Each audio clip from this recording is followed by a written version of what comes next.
it's like I'm gonna spit some real shit for y'all right now. It's like, look, like when you grow up in the trenches, it's like society treats you different, man. Like, look at you different. It's like, man, you coming from where we from, man. We were on the come with it. Look, they treat you different when you from the trenches. Bitch, I didn't grow up in no burb, I grew up in the village. Tryna get that shit up off the curb, I turned it to a menace. I wasn't hanging around with no girls, bitch, I was hitting fences. Childhood trauma, take it back to about the age of 9. Gunshots sounding like fireworks on 4th of July. I told my sisters and cousins that we gon' be alright as long as we stay solid, protect each other through eerie nights. Childhood trauma, my mama, she worked a 9 to 5. Still managed to come home and feed us when it was dinner time. Still managed to curve on the visas up in the winter time. So back to school, we was popping like the beginning times. I won't let this childhood trauma try to take me out. It made me who I am today, won't let it stress me out. But babe, I learned from my mistakes, I'ma go another route. Got some cake for a rainy day when it's another drop. Yeah, I grew up in the ghetto, I ain't ashamed of it. And I struggled on different levels, I got my pain from it. Niggas are die trying to live this life, trying to build. So listen, you guys, I want to say welcome to Gang Talk Radio. I'm glad to have y'all here. Before I get started, the very first thing I'll do whenever I approach a mic is give all honor and praise to God. Truly grateful that I'm alive and well. I'm not dead, not in jail. I'm not on drugs. I'm not homeless. So I'm truly grateful that I'm able to spend this time with you guys right now. Also, I want to give a special shout out to Sister Heron. Sister Heron has been having this show now since 2009. Grateful. I started with her on AM radio in Inglewood, and ever since then we've been here with the Poetess, Morris Media Studios. So Sister Heron, thank you for your steadfast commitment and all that you've done throughout the years, more than just radio, but standing with us on the corner, standing with us with the mothers, standing with us when we were marching for whatever we were marching for, and banging on the police when we had to bang on them, and trying to get understanding so we could have a better life for our children. So thank you for that, Sister Heron. This is going to be the last show that I do for the year, and I wanted to get some people who were doing the same type of work that I'm doing on here today.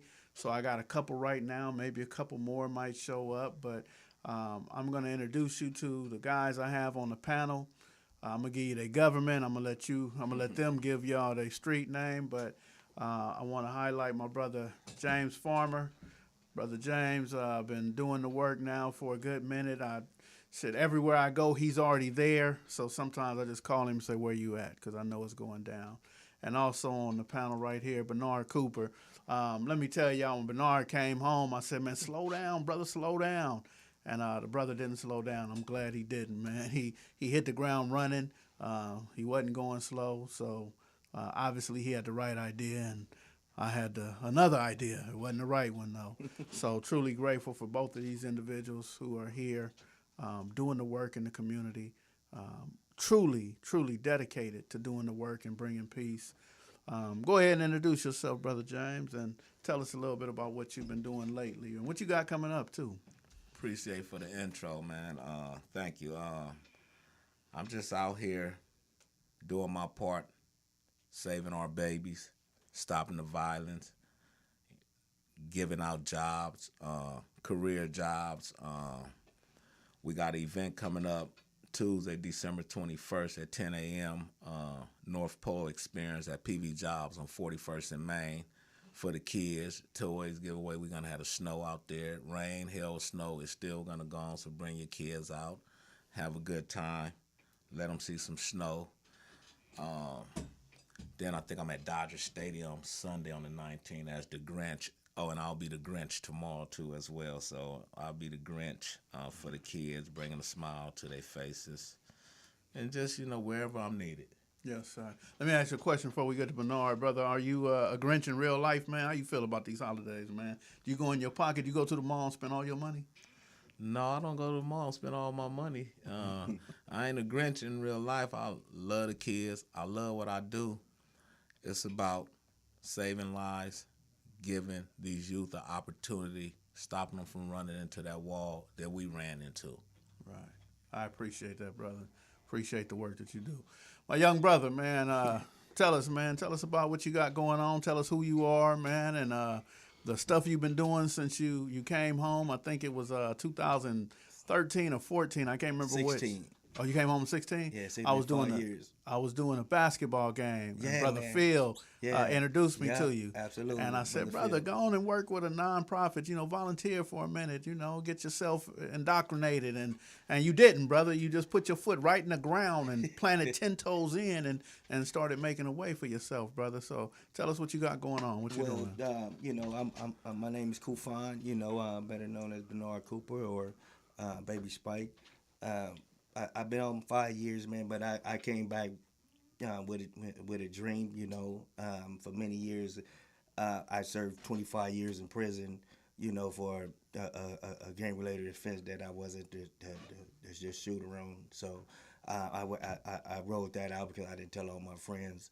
But I recognized my part in what I was doing here, and I just had an epiphany while I was in prison to address my hate, my anger towards my own people, and pretty much worked on myself. So I pretty much had a plan coming here, man, and I prayed day in and day out, week after week, month after month, year after year, decade after decade, the same dream, and also promised my mother that, I would come back if I ever made it out, that I would come back and be, a face of peace, where I was a face of hate at, because so I understood that coming back, and my first event was a miracle on St. Andrew's Place, and it turned out huge, man, and thanks, shout out to you and Phil who introduced me to that coming back, because I was fresh coming back. I spent my first Christmas with my mom, first and last with my mom, and so I just got back to the community. So now I'm ready to, shake and bake what's going on. And you were the first one that I met. Phil introduced me over. I'm like, okay, I see. I'm seeing the setup and stuff on it. And at the time I was telling my coordinator, man, that that's what I need to do at St. Andrew. That's where it's at. So that was my first event. Was 2017 Christmas. And it turned out big. That was pretty much a homecoming for me. So I've been back ever since, man. My program is called Affiliates and Offenders Recovery Program, which is an acronym for AORP, Gang Affiliates and Criminal Offenders, which pretty much evolved from me being denied parole because I didn't have a quote-unquote enough showing to show what I was doing about my gang addiction. So with that denial of 3 years, I went back and really sat down and pondered what they had said, and that's how I ended up coming up with the program where I created a curriculum, a whole format, and got into my own program, got my own certificates, and also started a CGA there at Calipatria Level 4 Yard to get those because I wanted to remove what it is that they used against me. And that's pretty much what I did. At the same time, I studied 2 years of law, trying to understand what it is they can and cannot do to me because I was innocent at the same time. But I knew that it was a poetic justice type situation, so I knew that I had to recognize, my fault. But at the same time, I'm not going to admit to nothing that I wasn't the trigger man. No.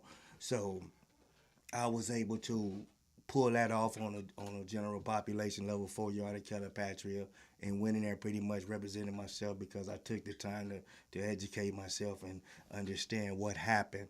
You know what I mean? Why did I hate these dudes? And I trace everything back to my own trauma. So that's how I'm able to do what I do. Man, I appreciate that, man. You said a couple of things, man. That first and last Christmas with moms. That's what I be trying to tell these kids, man, who be signing up to go to prison. That when I went to jail and I'm facing these 2 life sentences, man, the very first phone call I got was my daddy died. Wow. You know what I mean? Yeah. It's like, man, that's something that I don't wish upon anyone, to be in custody and your loved one, your family die. My auntie died one time. I'm doing a violation. I got a 9-month violation, 2004. One of my favorite aunties died, man. And I'm talking to my baby mama on the phone. I said, call my mama. She said, no. I told my mama, call my baby mama. Mm-hmm. And she did. So I'm on the phone with my baby mama. She's like, I'm so glad you called, man. Your auntie died. And I'm like, no, she didn't. I'm on the phone with my mama. If my auntie would have died, my mom would have told me. My mom said, "Yeah, Skip, I just wasn't gonna tell you." Yeah, you know what I mean? Yeah, so you realize how much you sacrificed right at that point. I lost my dad when I got out the SHU. you know, and at that point, it made me realize just how much I sacrificed for my game. Man, ain't that something? I sacrificed knowing my daddy. Hold on my one game. second, because I know I ain't gonna tell your business unless you tell it. Look in the microphone. How much time you do? Man, I kind of forgot. And I've been out here so long. I mean, I kind of forgot. I got out in 2000, but on and off, I did about 20. Right. And this last trip, I did 10. But I got out in 2000, and this is one of the things that I teach in my class, because y'all know me as Rock. I've been Rock since 2000, going on 22 years. I done re-identified myself. That ain't who I was when I was banking. Oh, no. I seen the pictures. You know, so I tell people that's getting out, because I deal with a lot of lifers. I say, look, don't take this wrong. You've been gone 25 years. They done forgot everything you done. Right. So why you going to come out here and tell them who you used to be when you took forever showing the parole board who you is now? Oh, yeah. Then you come back out here in 5 minutes, done messed that all up trying to show them who you was. Right.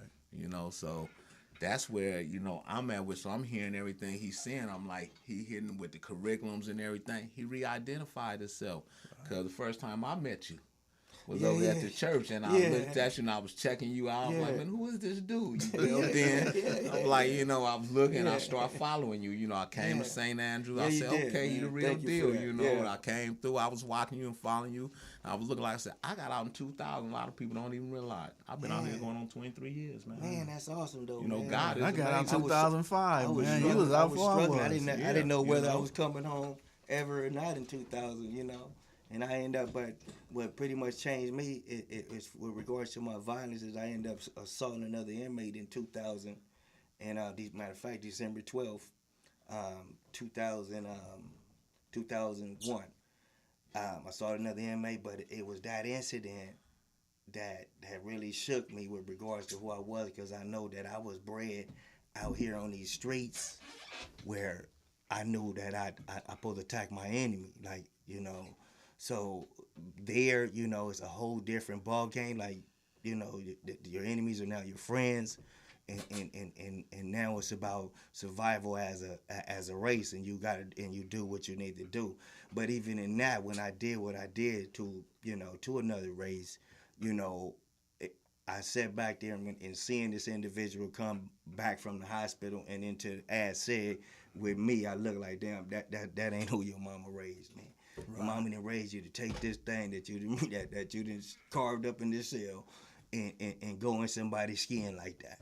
That wasn't who I raised, and that's what gave me my epiphany to, like, I'm a vow against violence by all means. I don't, you know, and I wasn't violent in prison, you know, unless it was behind closed doors type situation, ever in prison, you know what I mean? But, you know, unless it was things that had to be done. But that is what made me look at things, because I thought about my mother, you know, and a lot of people don't give a lot of credit to the connections that you have with your mother, you know, but the sooner that you do it, the better off you're going to be, you know, because the connections with my mother would maybe look at things like, that's not who I raised. I ain't tell you to do all that shit. You know, what you doing? So it took a long time to do that, because we are addicted to this lifestyle. The hardest thing I ever had to do in my life was retire my rag inside prison and stayed on the main line. I told my homies from Pelican Bay to Ironwood that them kids on the street need me. Y'all don't no longer need me here. My way of doing things was outdated, you know, so I started to see what it is. I needed to study law so I can understand what happened to me. How did they do me like that?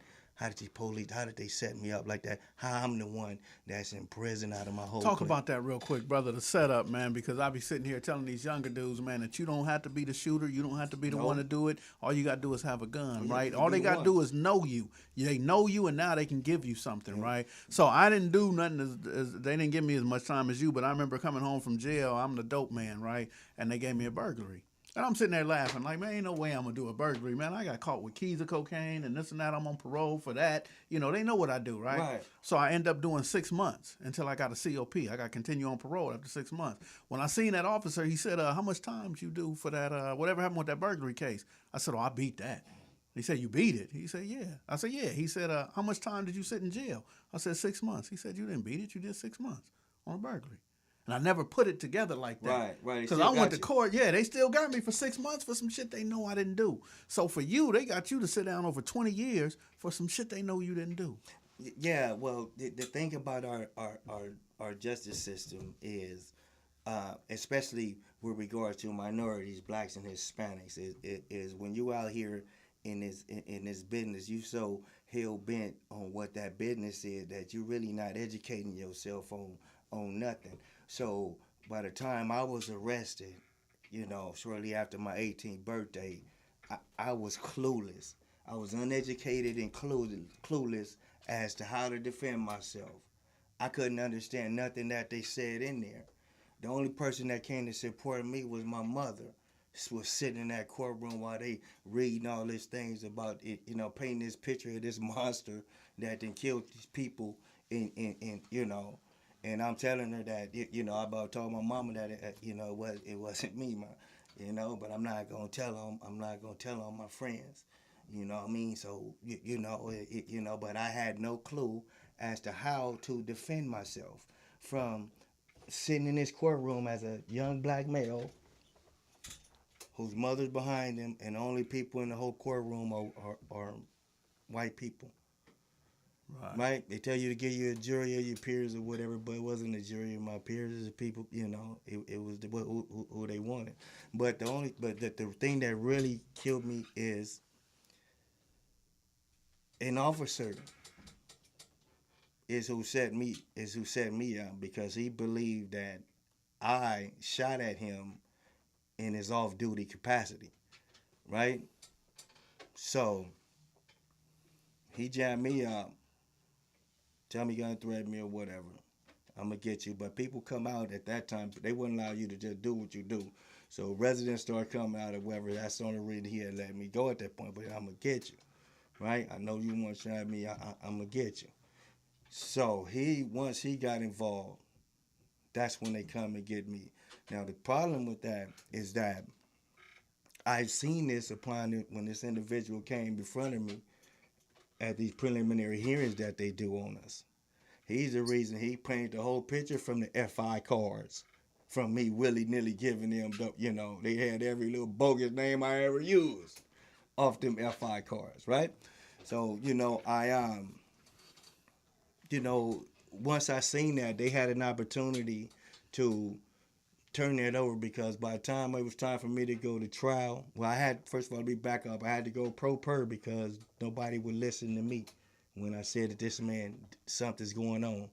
Nobody listened to me. Nobody heard me. So I had to go pro per. So I'm sitting pro per at 18 years old on my 19th birthday, June 26th. I'm in front of a judge saying, please, just give me an investigation. Can somebody just look into it? Something ain't right? So I finally agreed to take an attorney, under the belief that they're going to provide an investigation as to what I'm saying about this man. But they don't do that. So this other state-appointed attorney that you didn't gave me, same as a public defender, right. he gets to file, and this officer is no longer on the witness list. So I come to him like, where's he at? Where's this officer at? Why they in him? Don't worry about that. They're going to use another gang expert, right?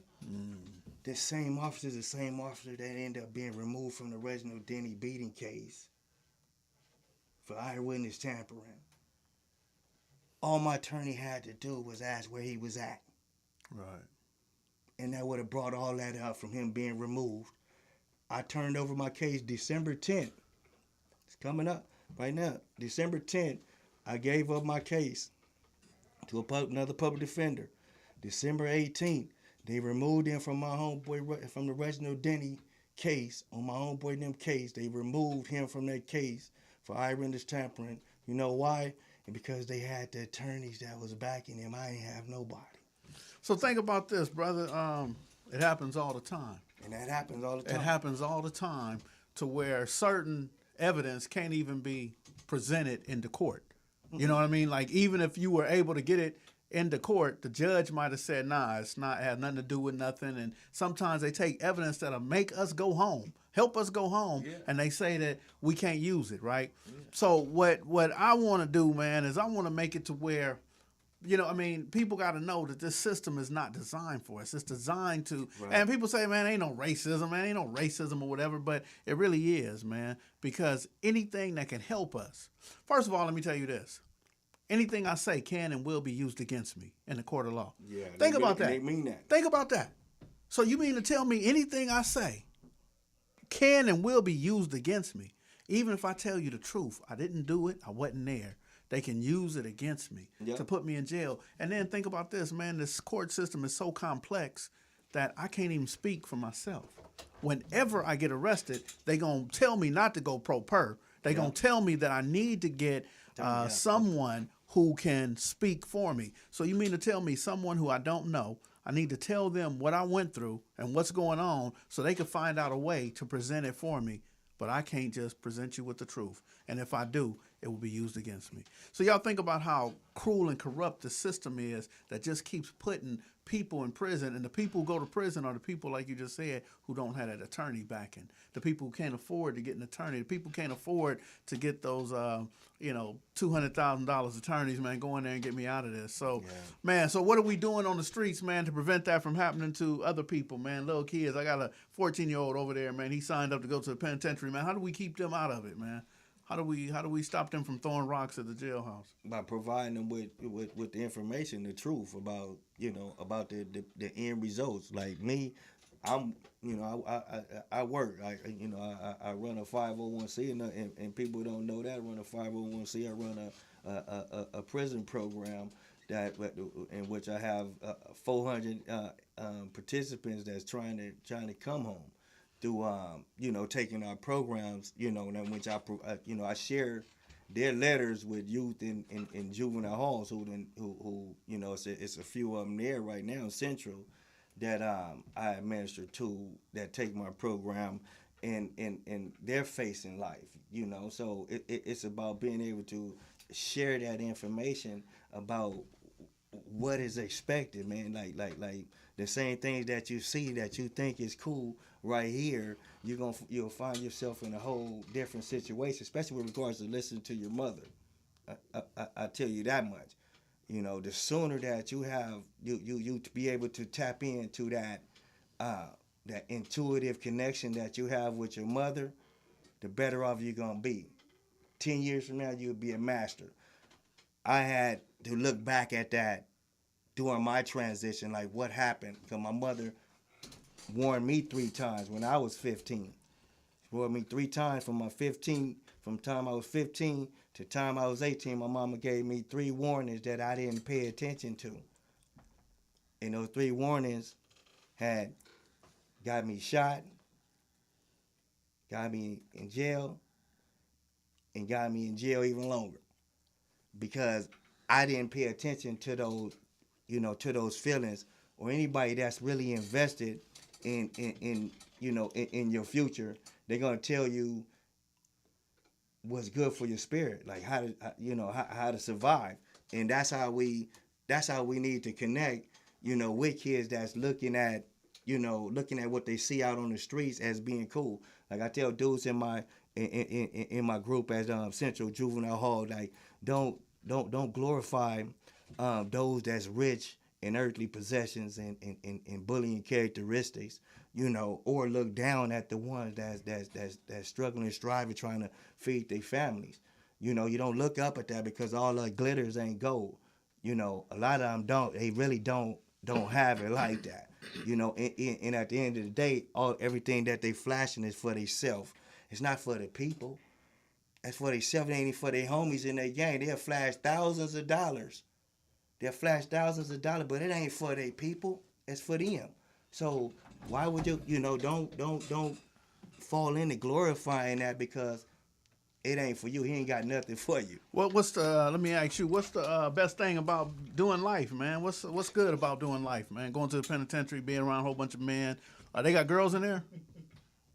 You talking to me? Yeah. Ain't nothing good about that. No. Okay, well, what's good about I'm looking to see what's good about going to the penitentiary. I'm the other one about the youngsters stopping them because, see, when I talk to the youth, I think back. First, I get their age, and I think back when I was that age. Right. What could get to you? Yeah.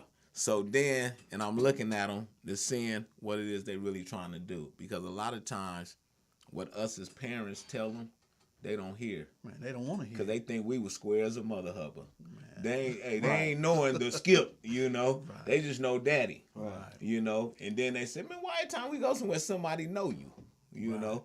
That's a good thing, a blessing, because you could travel around this whole city. Right. And So a lot of time with the youngster, you telling them right and they hearing you because we heard our parents. Because now we saying the things that our parents said. So you getting to him, because when you start talking, he like, you getting to him. I think effective communication is key. 'Cause what I found in my groups at the juvenile hall, man, and they put me in there with the baddest bunch, man, right? So and the staff they'd be like, man, I hope you can do something with these kids.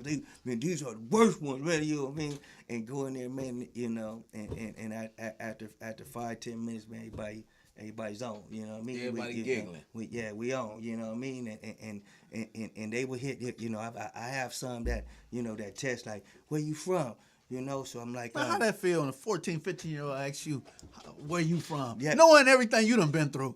They hit me with, but it was ironic, though, because you hit me with where I'm from, so I was telling, okay, that's not important. What's important is the message that I'm here to give you. I say, so where you from? And the kids say, I'm from Insane. I say, so if I was from Rolling 20s, would you get the message better? Would you really listen? You're like, no. I'm like, so that's why it's not important, And then I just had one that was from Rolling 60s. So where you from? I'm like, but that's not important, So I say, so where you from? He's like, I'm from Rolling 60s. I say, so, okay, if I was from A-Trade, would you hear the message? And he said, yeah. And it threw me off. I'm like, so that's a bonus for you, man, because you're being receptive. Right. That means if you say that, because that person when said it, the boy from Instant, he didn't have it, so he didn't even have that thought. So then my second crew, it was a little kid from Swans, right? So he do the same thing. Where you from? I'm like, it's not important. So I do the same scenario with him. If I was from East Coast, would you listen? He said, yeah. So I was like, okay, because I always highlight and find out who's all in the room when I get there. I pretty much feel, you know what I'm saying, because they have tattoos or whatever, so I pretty much, and I know from essays too, like I do the same thing, and I use parodies with whatever it is they from, because I know a lot of essays. I got much love for the essay population. So I'm able to do the same thing with them, like if I had a little dude from 18, so if I was from F13, would you feel like that? Would you allow me to give you the message? So that's why it's not important as to where I'm from. What's important is the message. And the message is that what they teach you today about the violence you got towards each other, the hate that you have towards each other, the resentment that you have towards each other, the hostility that you have towards each other, it doesn't exist where I come from. It don't exist where I came from. And I stayed there from the time I was 18 to the time I was 45. And I'm telling you, 2 + 2 is 4. So if you allow somebody to tell you it's 5, that's on you, not me. But if I'm telling you that that's what it is, I'm telling you the truth, and I implore you to ask your people that's in prison, that your whoever your family is. I know you got a lot of them. They got daddies and everybody that's in prison. They tell me, I'm like, you ask them. You tell them Kufan told you that, and ask them what they say, and ask them if I'm telling you the truth. Because if they not telling you the truth about the end result of criminal thinking, of gang mentality, if they not giving you the truth about that business, you're going to find yourself not never coming home, and you're going to be there with the same people that they had you doing that. You feel me? They got you with the same people, and you're going to be with the same Bloods, you're going to be with the same Crips, you're going to be with the same essays that you were programmed to go kill. And the beef may not even been like that. Right. So it's just, man, important for me that the message gets out there. So I know that sometimes I can't give the message to people who don't want to listen, and the people who don't want to listen to me are the ones who are closest to me. So I appreciate the work that you brothers are doing to get the message out there. So, that we reach in different communities and all that. But one of the worst things, man, that has happened in this line of work is something that you are a major part of, brother. Not just the candlelight vigils, but working with the mothers, working with the families when one of our children gets murdered. And I look at a lot of the mothers, and I think out of all of them, I might know one or two of them before their child was murdered. The rest of them I met after their child was murdered, which is horrible. Man, how you deal with that, brother Jay? How you? It's ironic you said that because I went to a scene last night.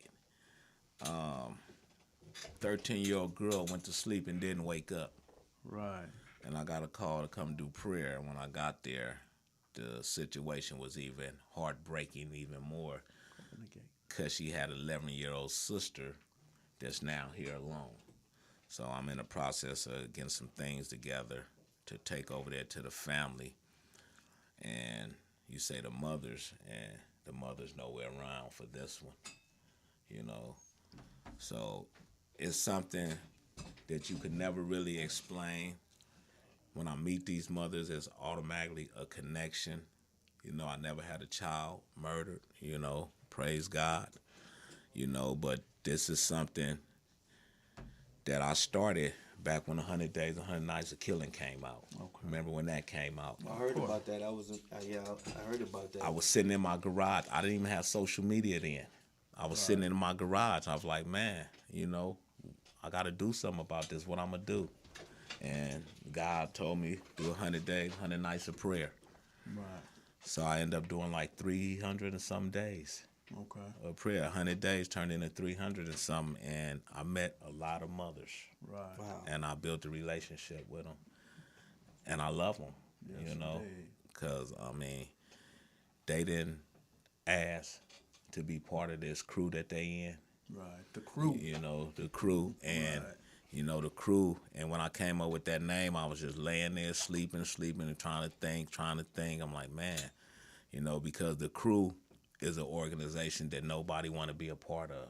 Right. And the crew is worldwide. It's not just one color.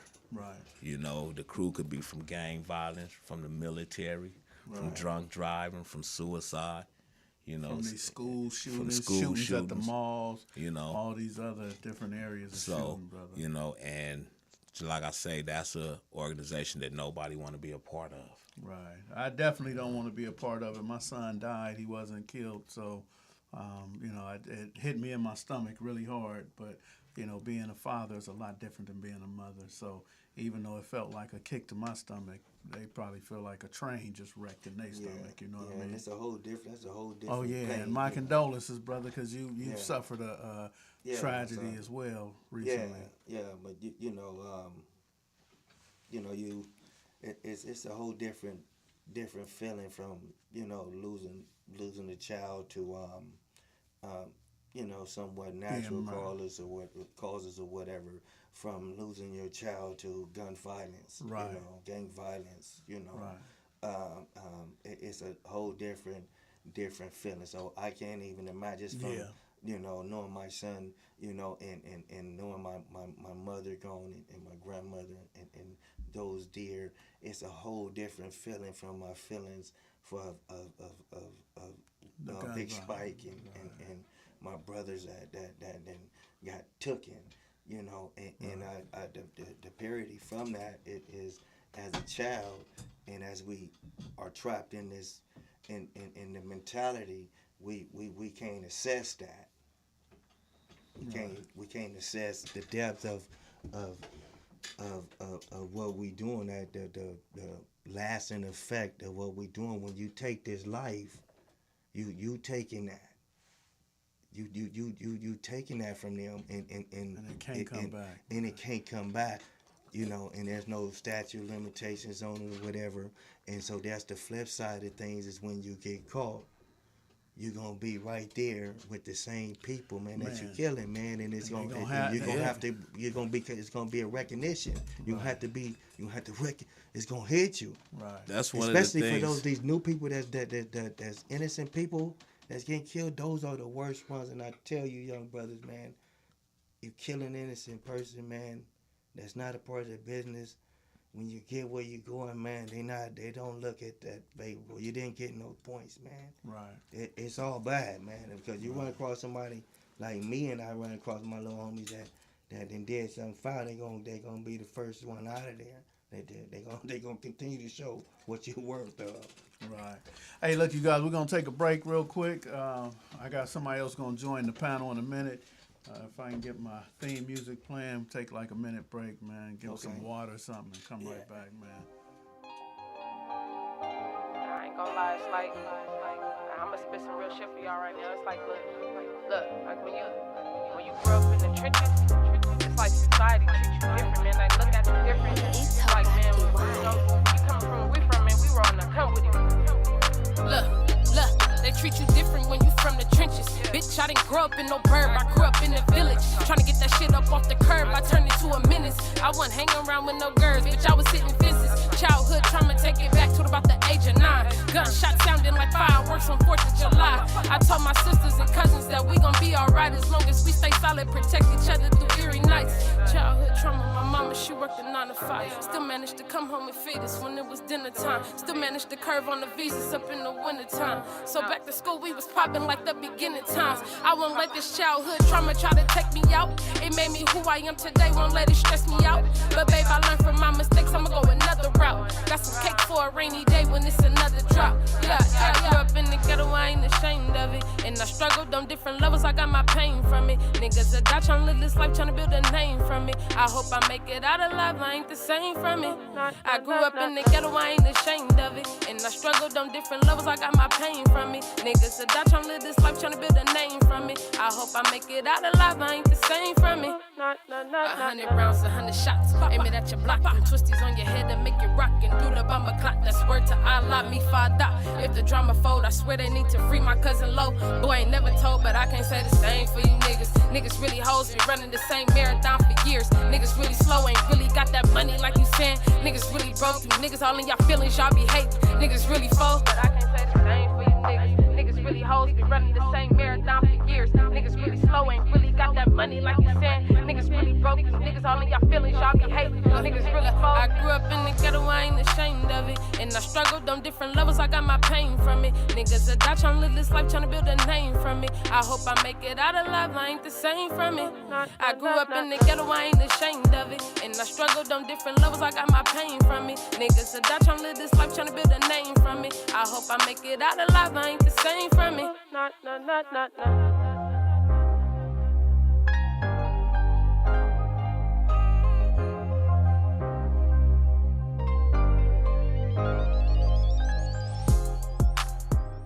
From it. Niggas that die tryna live this life, tryna build a name from it. I hope I make it out alive, I ain't the same from it. I grew up in the ghetto, I ain't ashamed of it. And I struggled on different levels, I got my pain from it. Niggas that die tryna live this life, tryna build a name from it. I hope I make it out alive, I ain't the same from it.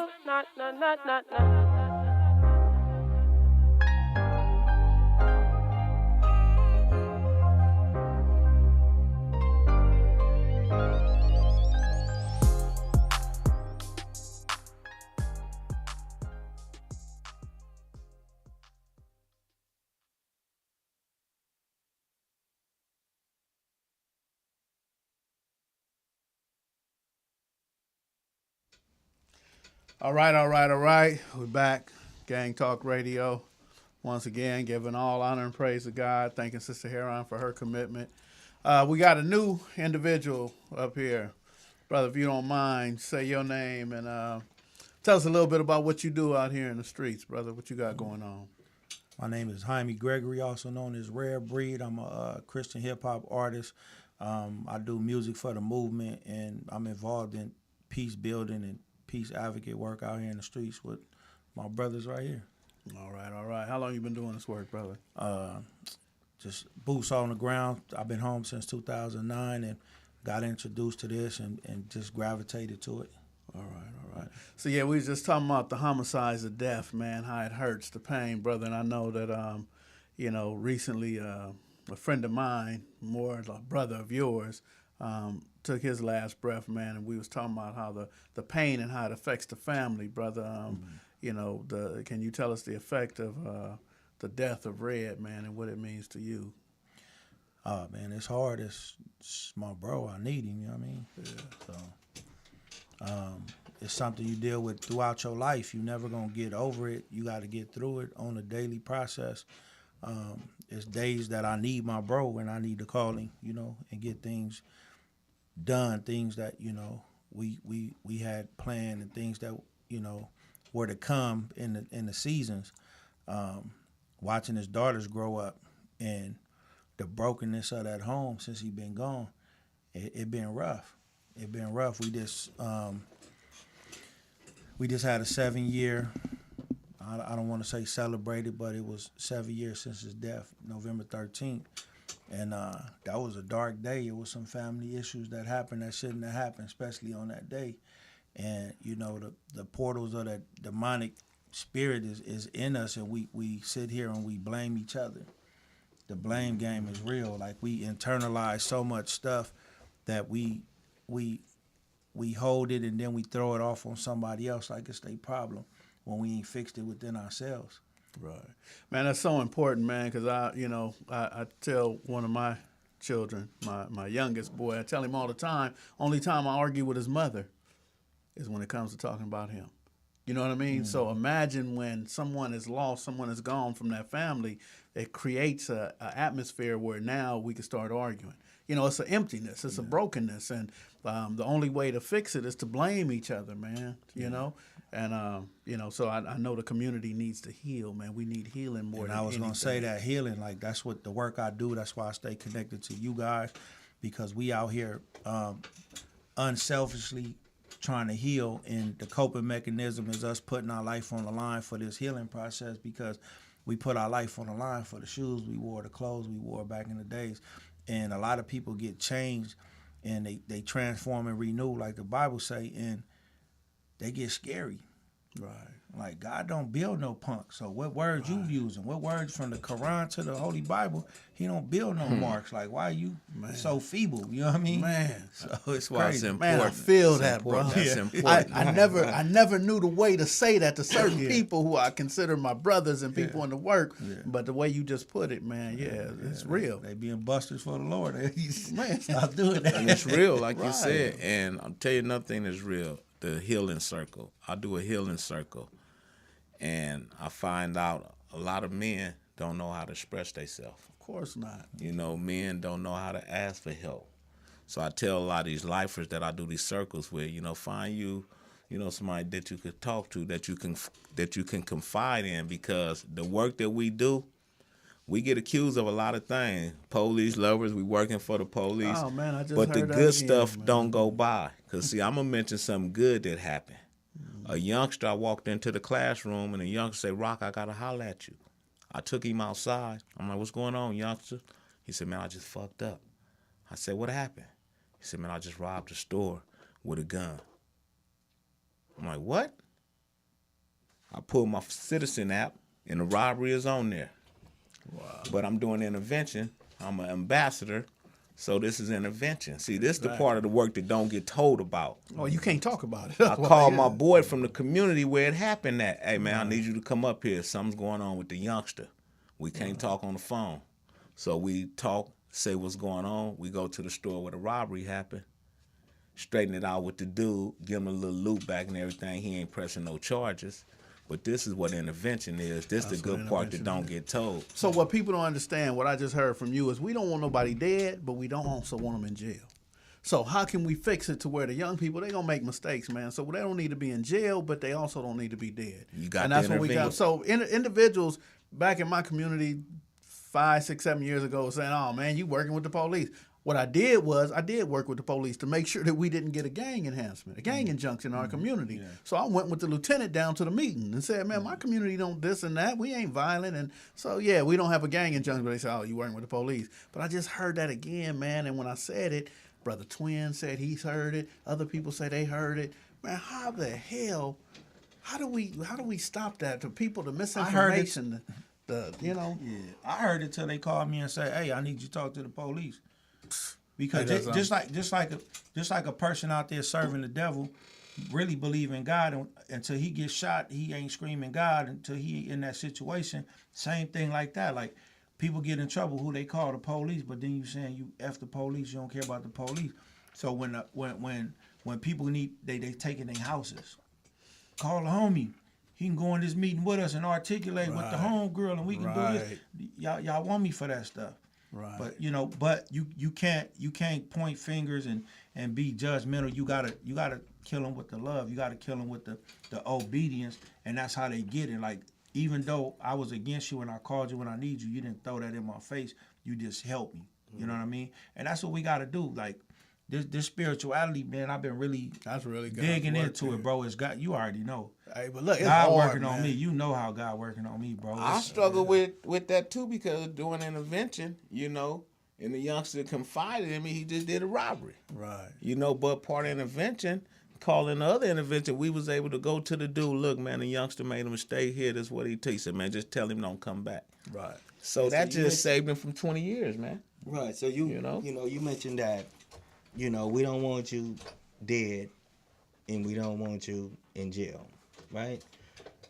And that's the paradox that we live in, So we have to address the mentality, itself. Like, how do we get these families that have these 25-year-old dudes in their house? You ain't paying no bills. You ain't doing none of that. But they know you in this lifestyle. They know what's cracking out here. How can we get them to have that conversation and address it just like you address a old school addict that's living in your house? To keep running off with your stove or whatever. You know what I'm saying? Let me answer that one. The same way, like, how can we open these conversations in these families? Because it's not kids no more, really. It's not no 15, 16-year-olds. There ain't a whole lot of them in those juvenile halls. So we dealing with grown kids, 20s, Exactly. 30s, and 40s, Exactly. and some 50s, and some Got that 60s. childish and they blaming it on their parents, saying you had me, so why I ain't gotta leave your house. The youngster that did the robbery was 20, and I'm talking to him, what's going on? He told me they ain't got no food at home.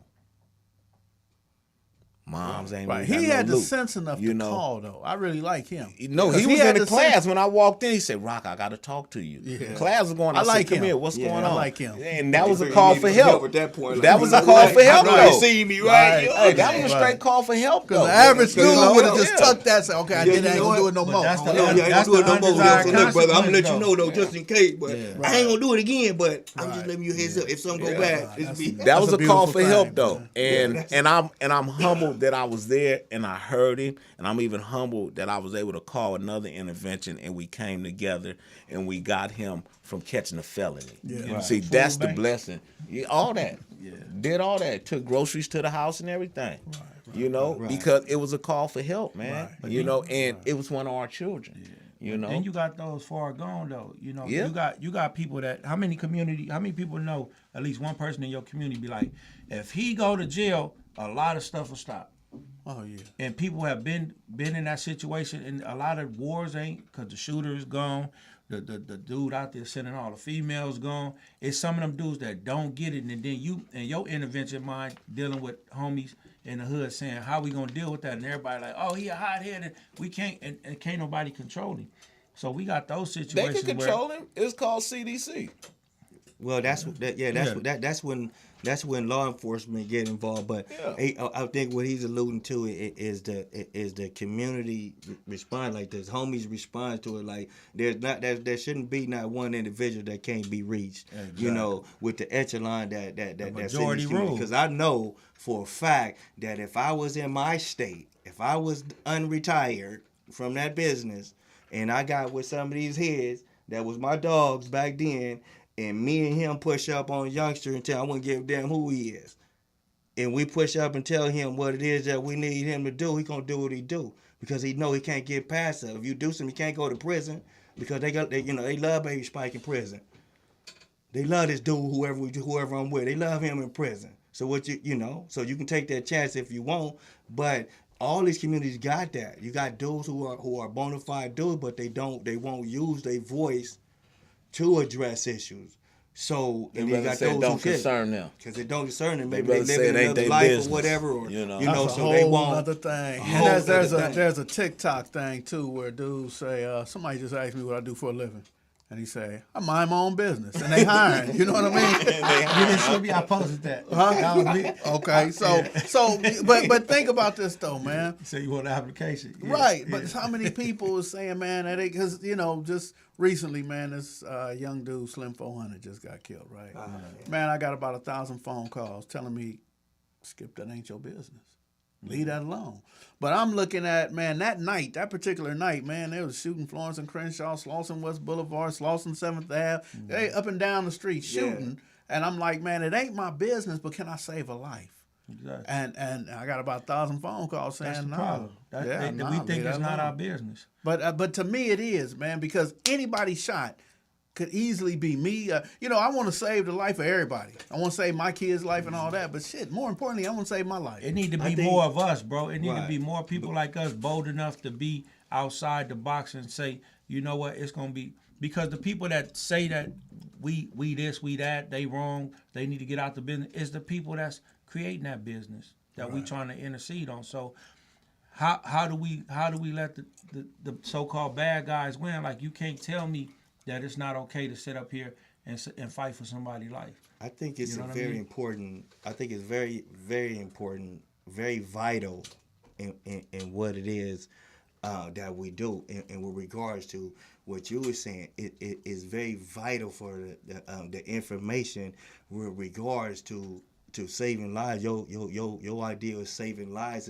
is understanding the facts. So because what we have is when somebody gets killed, the likely culprits is the nearest enemies. Right. So we have all these innocent people that's getting shot at and getting killed in these streets because nobody addressed the information before they decide to send their troops out to do these things. Like, they need to have the information. We need to know, okay, these dudes didn't have nothing to do with this particular people. They didn't have nothing to do with that, whatever it is. Rumor control. That's exactly what it is. And that's all. That's all there is. Well, it's not getting anybody's business. Yeah. It's not doing it.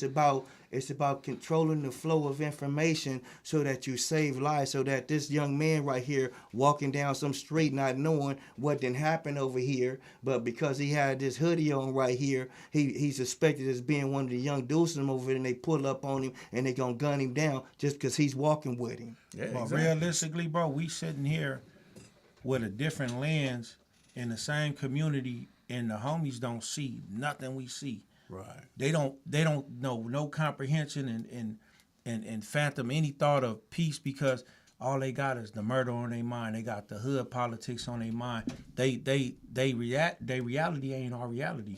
They not sitting in those dark holes that we got, that we consecrated in, and we came out and say, man, I'm good. I don't want that no more. Mm-hmm. They think if they do sit in it, they take it for granted. And they think it's a strike for them, they're going to jump back out. So changing the mindset is one of the hardest things to do, because I go in the hood all happy-go-lucky. Man, I know God is good and peace is good, and if all we got to do is be happy together, they going to be like, nigga, get out of here with all that. You know what I mean? Right. And it just crushes your spirit. Like, man, I can't help. Yeah, you try to explain to them about that, about effective communication. Yeah, I ain't even going to lie. It crushed my spirit. When that dude got killed, man, and I got people calling me from Washington, I got people calling me from out of state saying, hey, Skip, man, they hiring. Mind your business. I get your application, man. Leave that alone. Mm-hmm. And they not saying it, well, some are saying it like they done heard it negative, but some are saying it like they really love me and care for me.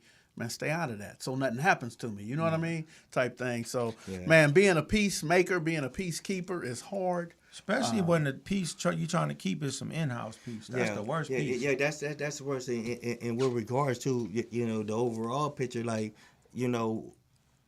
it's hard to find somebody, your homies, to really grasp the concept of what's going on, because a lot of these areas, there hasn't been no activities in. So these are the times that we try to establish some non-aggression treaties. Yeah. You know, these are times that we try to set up some new rules of engagement for each other. But if nobody is willing to come to the table to even talk about that, you know, when there's nothing going on, we ain't had no beef between each other in a whole year. Why we can't come to the table and say, okay, from this point on, when we see each other, you know, the rule is to nod your head and keep going.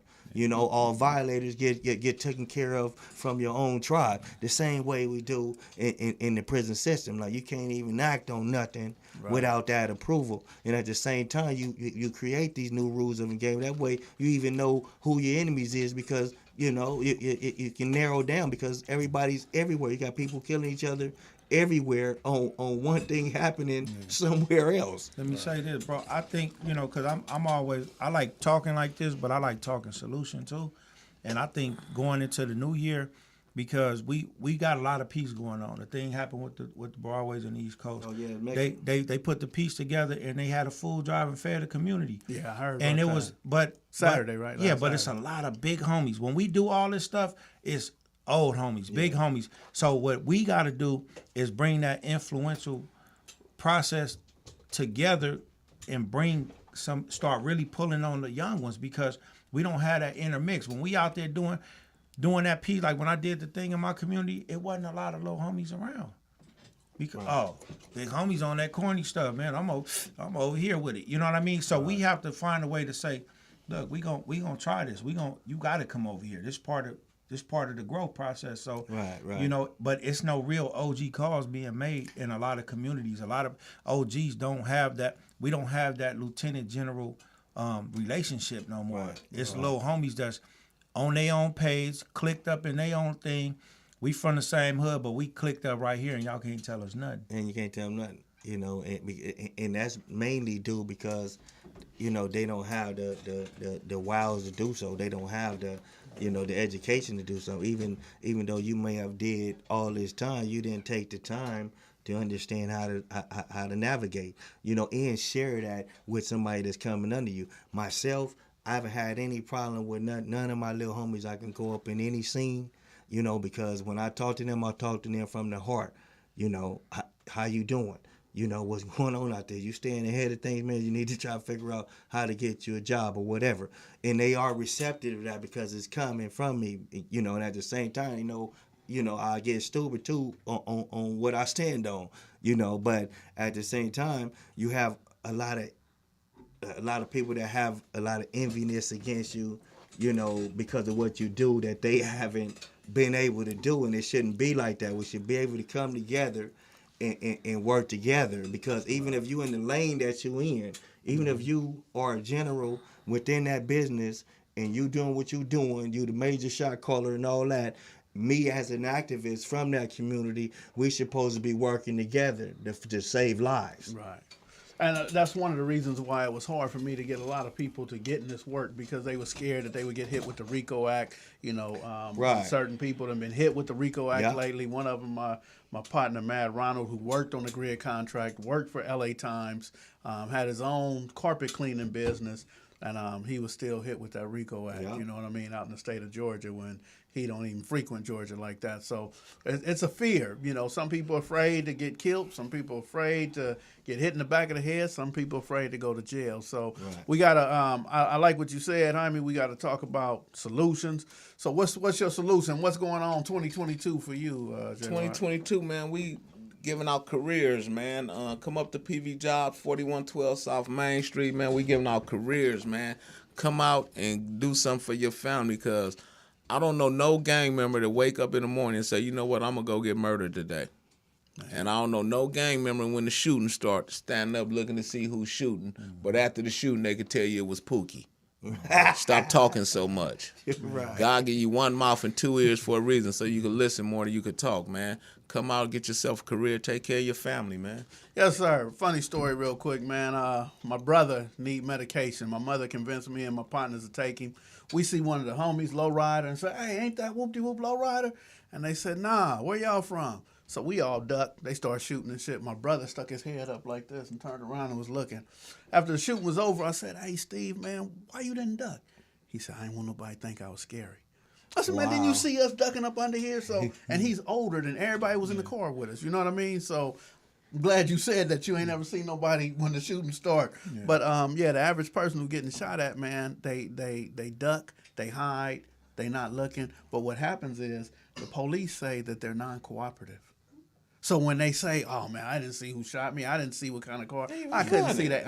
When they was running, they was trying to save their life. Yeah. But what happens is they don't qualify for victims of crime. Because the police say they're not cooperating. So I'm also on the board of victim services for the LA County. So I'm working on that as well. We're gonna have that eliminated where the detectives are not gonna be able to determine. Even if it's an officer involved shooting, the family still need help. So we're going to work on that as well. Mm-hmm. So appreciate you, brother. What's 2022, brother? What you doing new? What's going on? Oh, man, trying to continue to build, man, both inside and out. The prison program, I have ambassadors inside the prison program that's taking my lifestyle addiction curriculums and support groups within, as well as the juvenile hall. I plan to bring other brothers in, so anybody that's interested in going inside the Central Juvenile Hall and reaching them young brothers up in there. I know somebody trying to get in the juvenile hall. No, I don't need them to get into jail. I don't need to get into. I don't need to because they they got room in there. They definitely your age too. They got they got room. They put another bunk on top of that bunk. They got So something not for for you. you, So huh? you don't. I don't You want to going see home, you huh? there, dog. So that. But that's what we plan to do. I plan to set it off right this weekend, man, and pass out these toys. At St. Andrew's Rec, man, and get that's my way because I don't have kids like that, man. Right. So my only connection to the holidays, man, is trying to do something for the people there, man, and all everybody's welcome, man, from all these different communities, man, is welcome to come, to St. Andrew's, man, and be a part of that. Man, truly appreciate it. Appreciate you brothers coming join us. This is Sister Heron's Gang Talk Radio. She gave me these last few slots, and I truly appreciate it. Give all honor and praise to God, but I thank you, brothers, for the work that you do in the community. Thank you for coming and showing up. Last minute for you, Jaime, but I appreciate it. Appreciate you guys being here, and I appreciate the work that's going to happen in 2022. Let's change the narrative of that music, Thank you, too. sister. Thank you. Change the narrative of that music, too. What music? They paying us a lot of money to talk about shooting ourselves. That's what I'm going to do. That's my you should talk assignment. about because that right there, brother, and you see that you can't get a deal like that. If you ain't talking about killing us, you ain't talking about pimping us, you're not finna get no deal. Nah. And you see they changed the whole how you look from back in the day. Mm-hmm. We had that gangster look. They wanted to soften that image. That record producer wanted to soften that image up. People used to walk across the street and they seen us walking with them khaki suits. Nah, they softened it up. They got pink hair now. Put them type clothes on them and put them on out there like that. They can rap the same stuff. Yeah, we can rap, but we need to soften that image up. Feminize it. Feminize it. All right, y'all. Well, All right, we signing out. Appreciate y'all being here. Holla at us, Thank please. you, Poetess, Morris Media Studios, you guys. Thank you, Poetess. Right,